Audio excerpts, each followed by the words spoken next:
Hello hello guys, चलिए देख लेते हैं आपके पर्सन से क्या लव मैसेजेस आपके लिए आ रहे हैं। We both know I am not the one for you.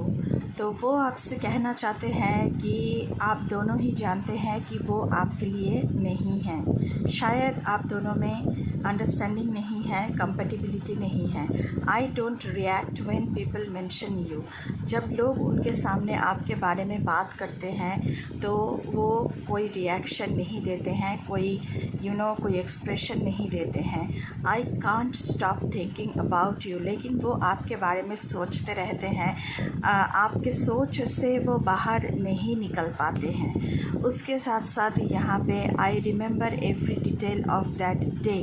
तो हो सकता है कि आप दोनों में कोई ऐसी स्पेसिफिक डे होगा आप दोनों के जीवन में, तो उस दिन कुछ हुआ होगा जिसके बारे में वो एक एक डिटेल चीज़ वो याद करते हैं। उसके साथ साथ यहाँ पे you and I were too young. हो सकता है कि आप दोनों जब इस रिश्ते में आए थे तब आप दोनों बहुत ही यंग थे और यंग होने की वजह से आप दोनों सही डिसीजन नहीं ले पाए, इसलिए आप दोनों रिलेशनशिप में आए थे।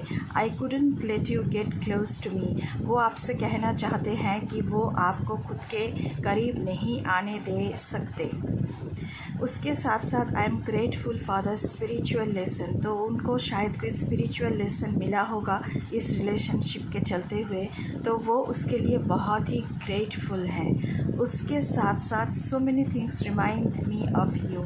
तो आप लोग दोनों की ज़िंदगी में जब आप रिलेशनशिप में थे तो बहुत सारे स्वीट मेमोरीज होंगे, जो सारी चीज़ें उनको आपकी याद दिलाती है। उसके साथ साथ यहाँ पे आ रहा है you came closer than anyone. आप उनके सबसे करीब थे और किसी से वो इतना करीब नहीं थे। आप उनके सबसे क्लोज में से एक हैं जो सबसे करीब थे उनके। I wish I could share my good news with you. तो वो आपसे कोई गुड न्यूज़ शेयर करना चाहते थे लेकिन वो कर नहीं पाए, लेकिन वो इच्छा रखते हैं कि आपसे शायद वो ये कर पाते।